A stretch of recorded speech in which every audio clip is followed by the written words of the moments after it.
សូមឲ្យកូនស្រីរបស់អ្នកលើកមេដៃឲ្យការវាស់ពុកសិតនៅពីមុខអ្នកទំហំប្រសិនបើវាតូចជាងមេដៃរបស់អ្នកចូលរត់គេខ្លួនវាមិនយឺតពេលទេក្នុងការចាក់ចេញប្រសិនបើវាធំជាងមេដៃនោះវាអាចធ្វើបានតែគាត់បាននិយាយពាក្យចុងក្រោយរបស់គាត់នៅនឹងកន្លែងជាអកុសលពុកសិតនេះវាធំជាងមេដៃរបស់ក្មេងស្រីទៅទៀតក្រៅពីឪពុកនិងកូនស្រីមនុស្សដែលនៅសល់ពួកគេនៅតែមើលទូរទស្សន៍ដោយមិនមានអ្វីសោះដោយមិនដឹងថាគ្រោះមហន្តរាយចិត្តមកដល់មិនយូរប៉ុន្មានរលកឆក់ដែលបង្កឡើងដោយគ្រាប់បែករលកឆក់បានចាប់ផ្ដើមវាយប្រហារទីដៅនេះមកខូភើបានការពីកូនស្រីរបស់គាត់យ៉ាងរហ័សកញ្ចក់បានបែកភ្លាម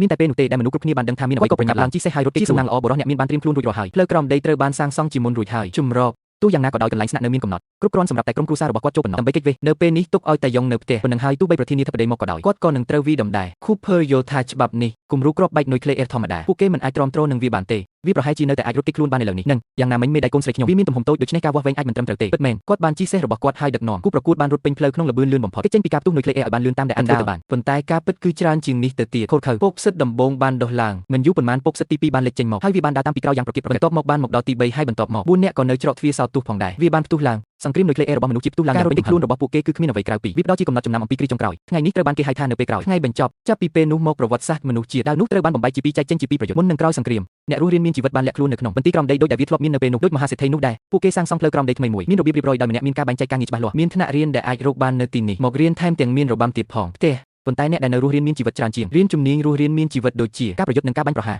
ជាការពិតណាស់ក៏មានកន្លែងកំសាន្តនិងកន្លែងកំសាន្តផងដែរភាពយន្តប្រភេទនេះដំណើរការដោយជើងម៉ាស៊ីនបញ្ចាំងគឺជាមួយក្នុងចំណោមពួកគេដាំដំណាំដើម្បីដោះស្រាយបញ្ហាអ្វីហាក់ដូចជាគ្មានភាពខុសគ្នាមុនពេលមហន្តរាយទេលើកលែងតែមួយស្ថិតនៅលើដីហើយមួយទៀតស្ថិតនៅក្រោមដីប៉ុន្តែក្រៅពីពួកគេមានមនុស្សជាច្រើនទៀតដូចជាស្ត្រីចំណាស់ដ៏ត្រជាក់ម្នាក់ដែលនាងមិនអាចយកបានទេចម្រុកពួកគេត្រូវបានទុកចោលនៅលើផ្ទៃទឹកក្នុងសមរភូមិ219ឆ្នាំក្រោយមកពោលគឺសង្គ្រាមនុយក្លេអ៊ែរជាង200ឆ្នាំបន្ទាប់ពីការផ្ទុះឡើងនៃជំនឿដែលបានរស់រានមានជីវិតនៅលើផ្ទៃទឹកពួកគេក៏បានរកឃើញរបស់ពួកគេដែរផ្លូវចេញឆ្មាម្នាក់កំពុងឈរនៅក្បែរទន្លេកាងគាត់ហៀបនឹងញ៉ាំអ្វីមួយហើយខាងលិចស្រាប់តែមានអារម្មណ៍ថាក្រពះរបស់នាងក្មេងនោះត្រូវបានចាក់ដោយអ្វីមួយពេលពិនិត្យឲ្យកាន់តែដិតដល់វាបានប្រែក្លាយទៅជាជើងទារកម្នាក់អ្នកដែលធ្វើវាគឺជាជួយអ្នកប្រមាញ់រង្វាន់អាវុធដែលសម្រាប់គាត់មានឈ្មោះថាឧបករណ៍បាញ់សម្រាមនេះជាទីបញ្ចប់នៃពិភពលោកផលិតផលរបស់ពិភពលោកអាចផលិតអ្វីបានហើយអ្វីបានជាប្រើសម្រាមជាគ្រាប់កាំភ្លើងបាញ់វាចេញពួកគេទាំង3នាក់បានទទួលមនុស្សអាថ៌កំបាំងម្នាក់ក្រោមបញ្ជាដើម្បីដាស់មនុស្សម្នាក់ឲ្យភ្ញាក់ឡើងមនុស្សហើយបន្ទាប់មកសហការគ្នាដើម្បីបញ្ចប់បេសកកម្មដែលមានរង្វាន់ខ្ពស់ចម្លែកណាស់មនុស្សនោះត្រូវបានគេបញ្ចុះនៅក្នុងទីបញ្ចុះសពមានដំបងនៅលើភ្នំឈើឆ្កាងមួយព្យួរនៅលើឈើឆ្កាងមានថង់ថ្នាំ2ភ្នាក់ងារអាចជួយមនុស្សទប់ស្កាត់វិទ្យុសកម្មវាត្រូវបានបញ្ចេញពីរាងកាយបរិសុទ្ធទាំង3នាក់បានយកមាន់ញីមួយមកមាន់នេះអាចធានាថាពួកគេសុវត្ថិភាពត្រូវបានធានាអ្វីគ្រប់យ៉ាងបានត្រៀមរួចរាល់ពួកគេចាប់ផ្ដើមជីកភ្លាមមិនយូរប៉ុន្មានមឈូសមួយត្រូវបានពួកគេបានជីកវាចេញហើយពួកគេទាំង3នាក់សុទ្ធតែភ័យនៅទីបញ្ចប់ពួកគេច្បាស់ណាស់អំពីមឈូសតើមានអ្វីពិតប្រាកដនៅខាងក្នុងសម្ភារៈគួរឲ្យខ្លាចណាស